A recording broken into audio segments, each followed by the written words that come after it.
Over the past couple of weeks, the show Adolescence has been sparking conversations about the radicalization of young men and how to deal with it. Many of you, I'm sure, have already seen the show, created and, I don't know if starring is the right word, Stephen Graham here, and a young non-professional actor whose name, let's remember his name. Owen Cooper is the name of the young actor. But with amazing performances all around. I was a little bit late to the game with this one. I watched it over the last couple of days, which was interesting in that I got to see some of the response to it before I got to see the show itself. And that meant both the positive response in terms of people engaging with the themes that it brings up, and it making some kind of real political ripples here in the UK, but also the more negative backlash from some on the right who, unsurprisingly, don't want to view the radicalization of young men, male violence against women and girls, as serious topics that are worthy of, real thought and consideration. Beyond any of the issues that it raises, it's artistically incredibly well done. Froggy Man, who says, are there any spoilers incoming? We'll talk a little about the themes around it.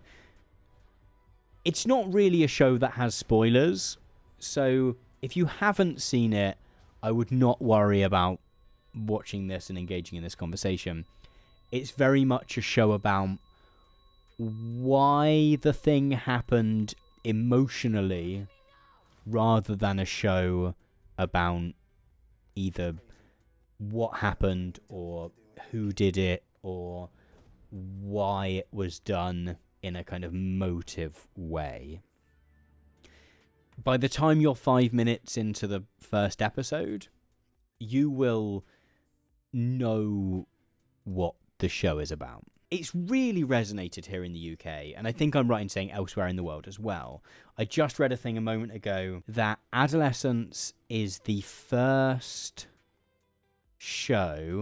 streaming show in the UK to be the most watched show in a week. Netflix drama Adolescence has become the first streaming show to top the UK's weekly TV ratings, beating BBC shows like The Apprentice and Death in Paradise. And it's very much one of those shows that has got everyone talking. And I think it's done that because it's a show that not only taps into a quite raw and current sort of hot topic, but which is also incredibly well made, right? So on one level, there are the themes around radicalization and misogyny and violence against women that are inherent to the piece, which make it the kind of show that one wants to talk about afterwards. But it's also incredibly well made just on a pure level of craft. And the fact that it having something to say and being well made never come into conflict is, I think, really impressive, right? I spent many of my younger years in creative spaces where people were trying to make art, storytelling, theatre, like, about issues in a way that, like, raised conversations about those issues. And however good people were at making their form of art away from that issue, it's just so easy to make something that's really heavy-handed and not very interesting to watch, or that is so clear in its message of what it wants you to do that it's kind of off-putting. Like, I think a lot of people are broadly put off by art which is too kind of preachy, right?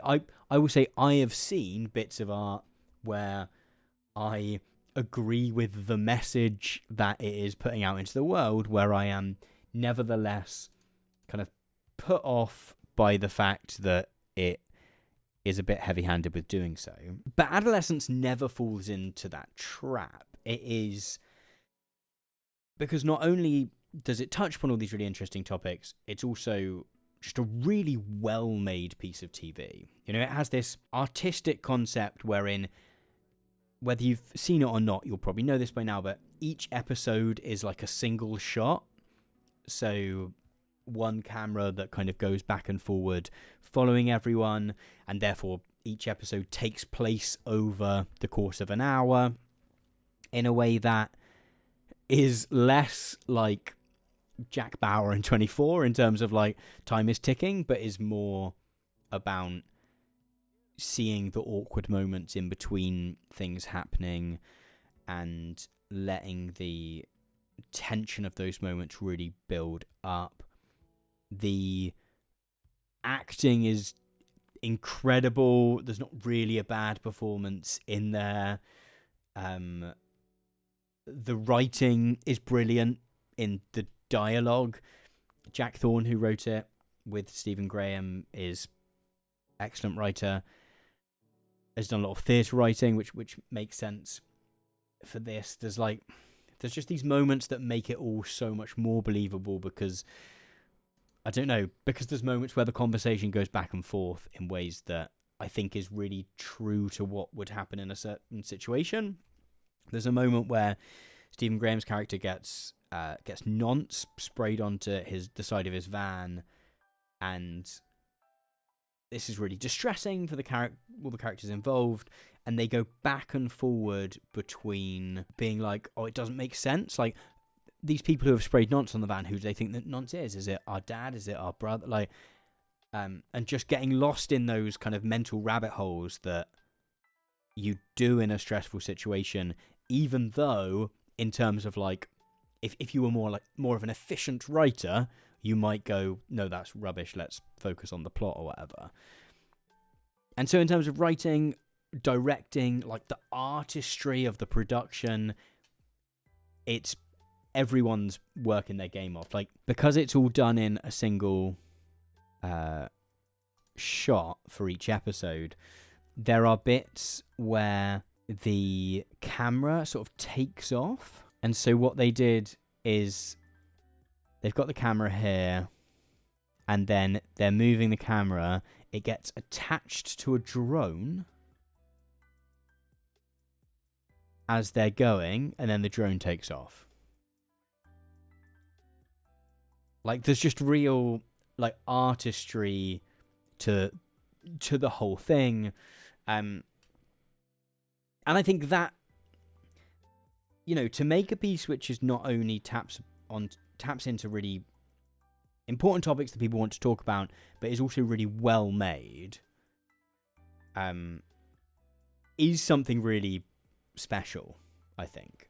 But yeah, and it's raised big questions, right? There's been a lot of discussions over the past few days about whether Adolescence, the show should be shown in schools, for example, as a kind of beginning of a conversation about radical content on the internet, in particular kind of incel and incel-adjacent content on the internet.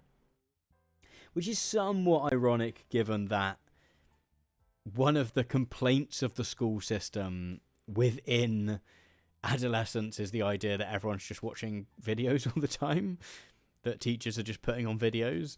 I mean, one of the things that is interesting about the show is that not only is it really complex exploration of the topic at hand, but is that it doesn't really give any easy answers at the end, right? In a way which I think is more artistically satisfying and is probably more true to the subject matter, is, a lesser creative team would have got to the end of the 4th episode and someone goes, oh, and if it wasn't for these darn phones, we'd all be fine. Or would have burnt an effigy of Andrew Tate specifically, or would have gone, and if it wasn't for the concept of masculinity, we'd all be fine, right? Regardless of whether those things are either part of or the problem, I think focusing on any single one or having like a really clear send-off maybe would have undermined the emotional power that the piece has. But it does once again raise this question of, there is quite clearly a trend of teenage boys in particular, and young men more broadly, being fed extreme content. And to describe it as like extreme misogynistic content makes it sound like the problem is specifically the kind of Andrew Tates of this world, who will be very direct and obnoxious and clearly kind of quite cruel with the way that they're talking about women. But actually the problem is quite a bit more diffuse than that. So I first began to kind of re-engage with this issue after a while of not thinking about it a huge amount. A little while ago, whilst working on this video about birth rates, I'd started to get interested in the fact that a lot of conservative influencers and talking heads were mentioning the topic of birth rates more and more, and so decided to make a video about it. And that meant spending some time engaging with this topic and listening to the people that were talking about it. And one thing that I very quickly found was that one of the spaces in which people were talking about this topic, spending the most time talking about this topic, was in these kind of Manosphere podcasts, where it seemed to come up time and time again. And what was interesting was that despite the fact that birth rates are a kind of not super gendered issue on the surface, every single conversation about them within the context of these podcasts came back to this kind of incel descended view of sex and relationships, which poses this idea that relationships and dating are kind of like an economy, and in the modern era, women have more agency and power within that economy. And the particular idea that comes up within Adolescence, where one of the characters, so Ashley Walters' character, he is the police officer who is investigating this case wherein a young boy has killed a girl at his school, and his son also goes to that school. And there's a scene in which the son is trying to explain to him sort of incel culture, right? And not only specifically incel culture, but the kind of broader stuff, that the broader logic that has come to exist around that. And he talks about, this so-called 80-20 rule, which exists in these worlds, wherein 80, the sort of theory is that 80% of women are attracted to only the top 20% of men, right? And anyone outside of that bubble, like, sorry dudes, but you're screwed. You're not going to make it, because because women aren't going to go for you. And it's all downstream from and part of the kind of Chads and Stacys and that kind of incel era of theorizing about relationships. These days, however, it has picked up a kind of more acceptable scientific veneer drawn from evolutionary psychology. So, for example, I saw when I was doing the podcast, when I was making this video and listening to a bunch of incredibly boring Manosphere podcasts, this guy whose name I can't remember at all now is a literature professor who's really into evolutionary psychology, who was doing the whole spiel about how women, what do they call it, hypergamy, where women always want to marry up, they want to marry men that are wealthier than them and better educated than them, etc., etc., etc. Whether or not some men also feel more secure being with women who are less well educated or earn less, etc., is not something that's ever tapped into, because the whole narrative is that women have too much agency, effectively, right?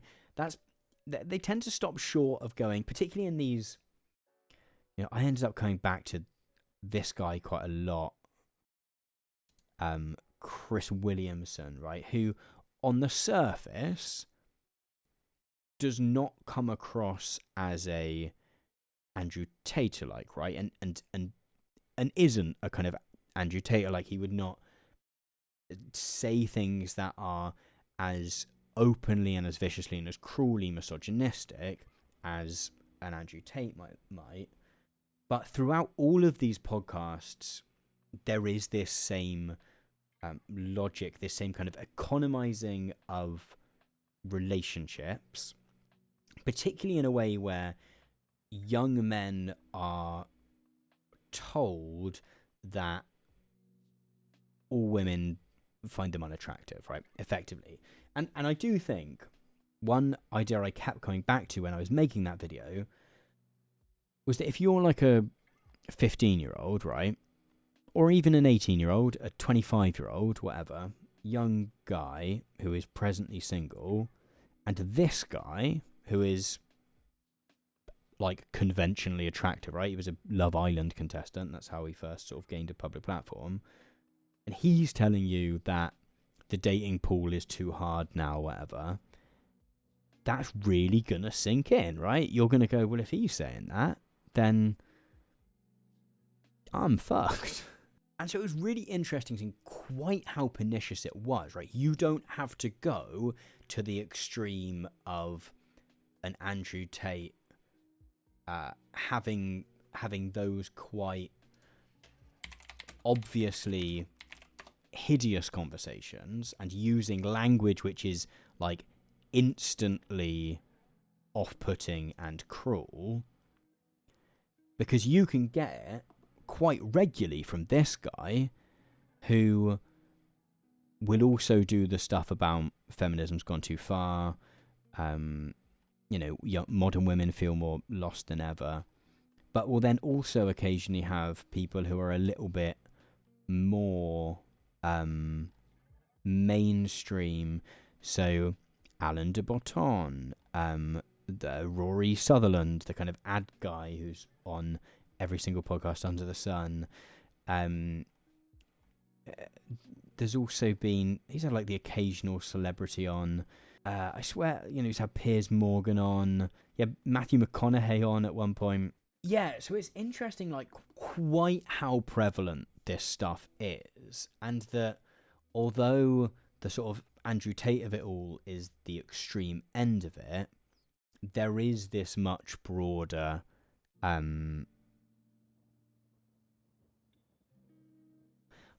so much of the narrative of that has gained an acceptability far beyond the specifically obviously repugnant Andrew Tate stuff.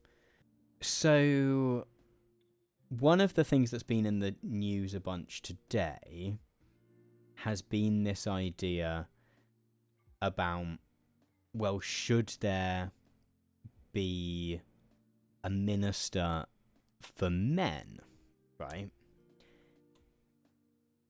Which is a sort of ongoing, has often been a sort of thing that has come into the conversation in the UK of, we have a minister for women. She's actually the Minister for Women and Equalities, but, should we have a minister for men? And it has been debated whether or not this would be a good thing, etc. But it really brought to mind one of the things that always fascinates me when particularly the topic of radicalization of young men and violence by young men against women comes up, is that I do I 100% think that tackling this problem at the root is about finding better things that boys could be doing with their time, finding paths for them to deal with their emotions better, relate better to one another and to women, etc. I do think it is about what there are things that we can do there. However, I do find it fascinating that in no other context does one group committing violence against another group leads to us going, oh, we should do more for the group that is either committing or talking about the violence, right? Whereas consistently around the issue, particularly around the issue of inceldom, the starting point for conversation is so often, well, they seem to have a point. Which I find fascinating. I remember, so a few years ago, the UK had its first multiple shooting in the UK committed by a young man in Plymouth, not too distantly from where I live. And prior to that shooting, the guy who did it had been really interested in incel culture. He uploaded videos to the internet talking about it, and the same response happened in pockets after that.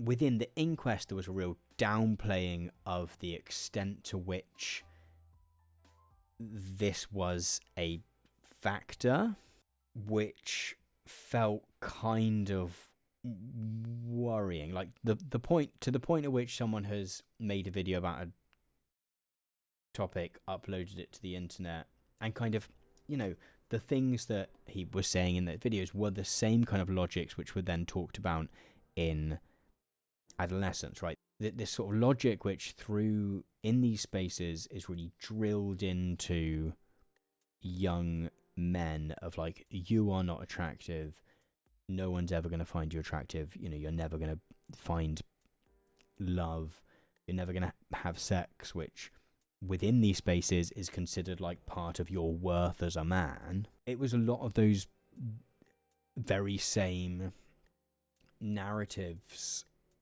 coming out. And I do find it really interesting that the or maybe they've got a point comes out in these cases in ways it maybe doesn't at other times. Looking for those. However, maybe it's the case that looking for those kind of structural challenges is actually more productive than at other times we do. So, if we think back to the London riots, for example, there was a real avoidance at that point of looking at structural reasons why young people in London and in other cities across the country might have felt like they wanted to smash their cities up, right, and loot shops, etc. So in relation to so many other topics, we avoid looking for those structural contributing factors. And this, it's only with kind of radicalization of young men, male violence, particularly young male violence against women, that we begin to have those conversations. And I think one of the things that Adolescence does really well is to frame it in that way. Well, you're never left under any illusion that the thing that the guy has done is awful. You also are given, it's also very clear that the various systems in which he is entwined has pushed him in that direction, right?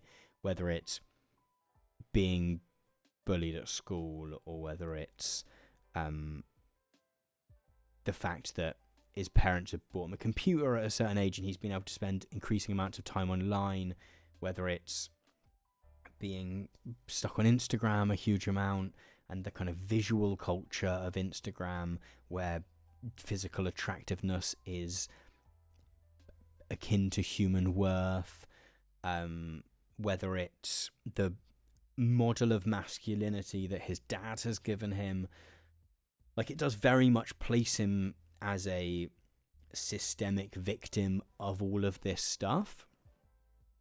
In fact, when I've seen kind of right-wingers complain about the show, and there has been a bit of a right-wing backlash to it online, based on the idea that, this isn't a real problem, we don't need to talk about this, I wish, this should shut up and go away kind of thing,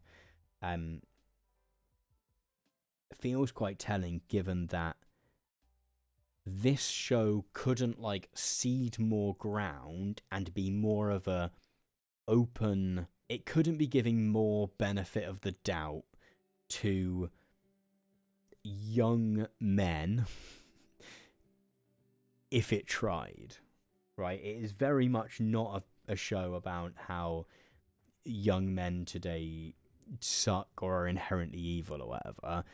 It is a show about how the world in which they are living is pushing them to be the worst versions of themselves. And then we come to the challenge of if we acknowledge that, and we're in the positive place, as I've said, where in relation to this topic, for reasons which I think have sort of broadly patriarchal undertones, but with this topic we do seem to accept that there are kind of structural factors contributing here.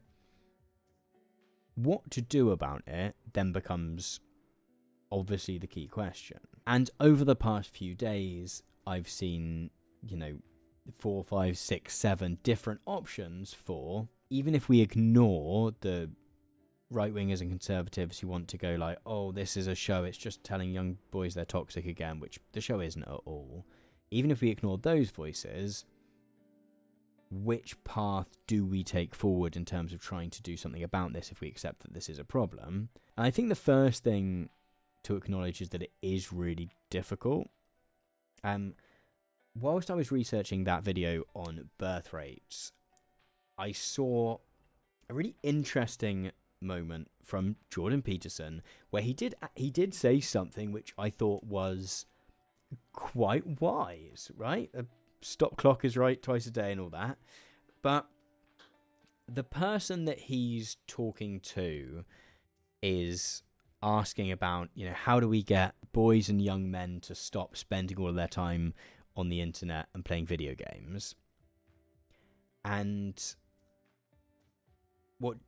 the point that Jordan Peterson makes is that the reason that boys and young men do that is because that is easy, right? It is hard to stop boys from doing that because it's so much easier to spend all your time on the internet and watching stuff that broadly reinforces a view you would like to have of the world and playing video games. Like, that is always easier than going out and grappling with the real world, right? And I think the same is true on a much broader level in terms of the specific ideology of this. I think there's a lot of discussion of radicalization of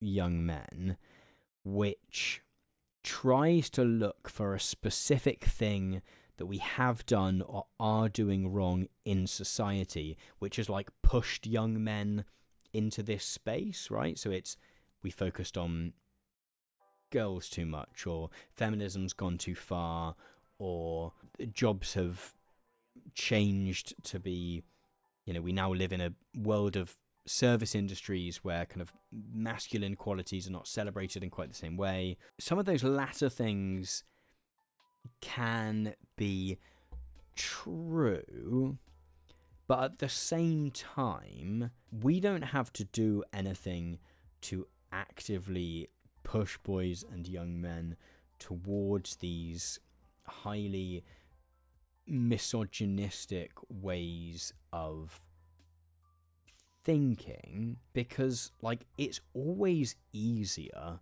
to believe that you are superior to everyone around you, right? Whether that's other guys, whether that's women, and that you should have additional, that you deserve to have more agency than other groups in the society in which you live. That is an easy thing to be attracted to believing, and therefore that makes tackling the problem even harder.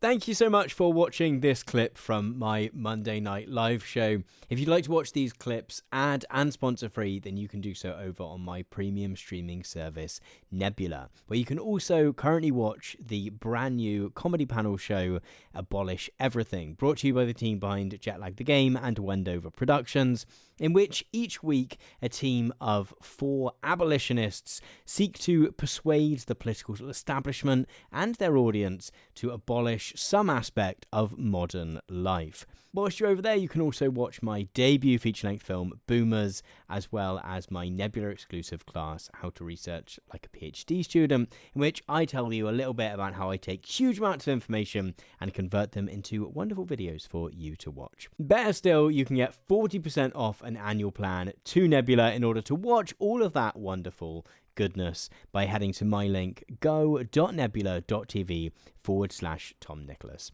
Using that link really does help to support my work and the channel. So if you would like to use it, then the link again is go.nebula.tv/Tom Nicholas. Thanks for watching.